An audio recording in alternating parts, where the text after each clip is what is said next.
Nossa próxima estrada nos leva à cidade conhecida como Colossos, que ficava a leste da cidade de Éfeso. Uma cidade muito importante comercialmente, até que um terremoto danificou não somente a sua geografia, mas também o seu prestígio. Alcançada pela palavra do reino, a comunidade era presidida por Epáfras, chamado por Paulo de amado conservo. Preso na cidade de Roma, Paulo recebe notícias acerca de um problema que estava se tornando cada vez mais comum nas comunidades. Homens disfarçados de santos estavam infiltrados entre os cristãos buscando aniquilar dois dos principais elementos da igreja, a sua fé e a unidade. Talvez você até pense, mas como isso é possível? Essas seitas estão em todas as comunidades. Sim, mas é muito importante ressaltar também que era o início da expansão do evangelho no mundo, e os pagãos que estavam se convertendo não tinham acesso à Bíblia completa como temos atualmente. Sem contar que as heresias que iam surgindo traziam uma aparência relativamente positiva, pois abordavam sobre o prestígio da lei mosaica. Demonstrando um interesse particular acerca do louvor, mais uma vez o apóstolo canta um hino de adoração a Jesus e exalta a sua soberania sobre a criação, convocando os irmãos em Colossos para que vivam em novidade de vida segundo a vocação em Cristo Jesus. Paulo, frente aos novos desafios apologéticos, escreve então as suas instruções aos colossenses para que não se desviem do verdadeiro evangelho e que continuem a perseverar. Lidando com os problemas que conviveu basicamente em todo o seu ministério, Paulo escreve contra as práticas pagãs que estavam tomando forma novamente entre os cristãos. E não bastasse o fato de estarem reacendendo os velhos costumes, alguns colossenses estavam beirando a própria apostasia, voltando-se para suas antigas crenças. Temas como divindade de Cristo, progresso espiritual, cerimonialismo ineficaz e atenção às virtudes deixam bem clara a preocupação do apóstolo para com os colossenses. Afinal, era uma comunidade que ainda estava em construção. Em Gálatas, por exemplo, vemos Paulo desapontado pela maneira como a fé em Cristo foi tão brevemente posta de lado. Já nesta carta aos Colossenses, o apóstolo demonstra sua preocupação e faz uma exposição cirúrgica, pondo as heresias em contraste com a doutrina da lei, e sai em defesa da fé em Cristo como suficiente e superior à antiga religiosidade.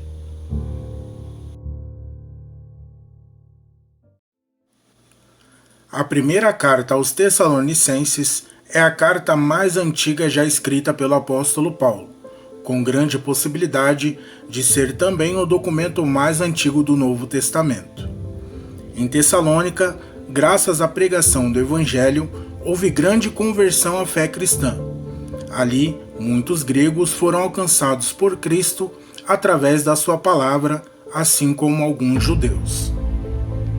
Nessa oportunidade, muitas mulheres também acabaram recebendo a palavra pregada, o que incomodou os judeus que viviam no local, levando em consideração a forma como as mulheres eram tratadas pela antiga cultura. Um dado histórico sobre essa questão é a valorização da mulher, que passa a ocorrer somente após a vinda de Jesus e a pregação do Evangelho através dos apóstolos. Somando essas conversões ao ciúme de alguns judeus não convertidos, ocorre grande discussão na cidade, obrigando Paulo a retirar-se do local. Nesta primeira carta, Paulo escreve aos Tessalonicenses abordando assuntos escatológicos e recorda aos crentes da comunidade que a volta de Cristo está cada vez mais iminente. Após iniciar uma linha doutrinária que seria mantida nas próximas cartas, o apóstolo Paulo escreve aos crentes tessalonicenses, dando ênfase sobre os que receberam a Cristo antes de morrerem. Para os crentes ali, aqueles que morreram crendo em Jesus de modo algum seriam selecionados na segunda vinda de Cristo. Paulo não só os conforta com boas notícias acerca da ressurreição dos mortos em Jesus, como também explica que eles subirão junto com os vivos de encontro a Cristo. Nesta carta, Paulo claramente fala de acontecimentos futuros em comparação à sua época. Fala da vinda de Cristo para buscar a sua igreja, além da necessidade de mantermos uma vigilância constante, pois essa vinda será repentina. Ele escreve sobre o dia do Senhor, que virá como um ladrão para aqueles que não estiverem esperando por ele.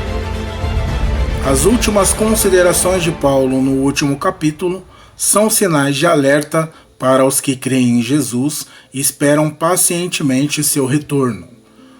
Orem sem cessar, deem graças em tudo, não apaguem o Espírito de Deus, julguem todas as coisas, retenham o que é bom.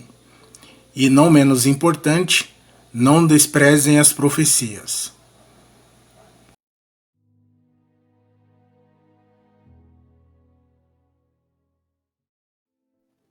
Se na primeira carta, Paulo demonstra preocupação com os tessalonicenses em relação a questões morais e doutrinárias, agora é por motivo da perseguição e a inquietação de alguns naquele local que fazem o apóstolo escrever-lhes novamente. A segunda volta de Cristo, tema iniciado por Paulo no primeiro documento, é também explorado nesta epístola. Após a sua saudação, Paulo escreve com palavras de ânimo e expõe como tem estado grato a Deus diante do testemunho da igreja em Tessalônica perante as perseguições e tribulações que eles estavam suportando e vencendo. Com relação à volta de Jesus, Paulo é informado sobre a inquietação de alguns novos cristãos que estavam preocupados e preocupando os demais crentes através da sua má interpretação da primeira carta aos Tessalonicenses e também da interpretação errônea da pregação de Paulo sobre a iminência da volta de Cristo. Ciente de que alguns estavam ali para enganar com ensinamentos distorcidos, Paulo pede aos Tessalonicenses para que observem os primeiros sinais antes da real vinda de Jesus, algo que ele já havia explicado quando esteve no local.